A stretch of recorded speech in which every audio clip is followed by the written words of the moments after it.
Welcome into Advent Health All Access. We're going to kick off tonight by going in-depth with ESPN senior writer Jeff Legwold. Leggy, we got the Combine around the corner. I know you're almost ready to head out. And the big conversation in Broncos country, Sean Payton keeps saying, I need my joker. I need my joker. When you look at these tight ends and running backs, who are a couple guys that stand out that maybe might fit that role?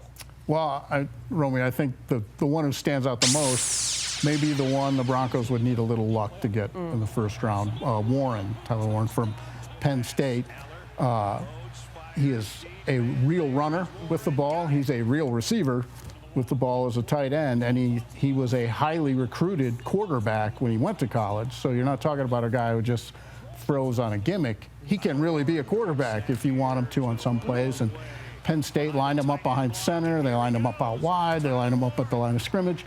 So he fits the best. The question is, the Broncos at 20 in the first round, are you even going to have a crack at him? And that, that's probably not the case. They would need some luck. But if fans are looking for the players that fit that the best, you're looking for, usually in his past with the Saints, it was a running back who was a really good receiver who could win a matchup outside, win a matchup in the middle of the field. Alvin Kamara, most recent example of that. Genty from Boise State is a good example of that. Sampson from the University of Tennessee is a good example of that. Those are guys people should be looking for, the running backs down the board, because Ashton Genty from Boise State is probably the only first-round running back. So as the Broncos work through the bottom third of the first round and into the second and third, those are the running backs you should keep an eye on there. Tight ends, running backs, big conversation for the Broncos. What else do you think, though, that Sean and George Payton are looking at very closely this week? I think they will always look at receivers overall because the classes have been deep year after year after year. The defensive line class might be the deepest on the board. It was the best position group at the Senior Bowl. It will be one of the most highly regarded in this draft.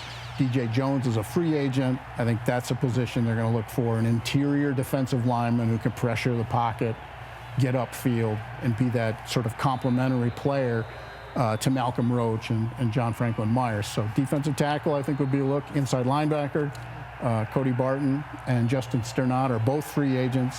They're also looking for a little more bulk inside. I think when they finished the season, they felt like they didn't defend the run as well as they could have and didn't have enough physicality in the middle of the field. So I think they'll be looking for those bigger linebackers on the interior, possibly a safety on defense. And then offensively, I think you're always looking for depth in the offensive line, but that would be day 2, day 3. All right, let's switch gears a little bit and go over to Shedeur Sanders, who, this is, to me, not that surprising, but he is not planning on throwing at the Combine. This kind of seems like the trend of where it's going with top quarterbacks. What do you make of this? You like, you don't like? Where do you stand? I think the sort of the 10,000-foot view, a lot of scouts will say, if you're a competitor, you'll throw anywhere.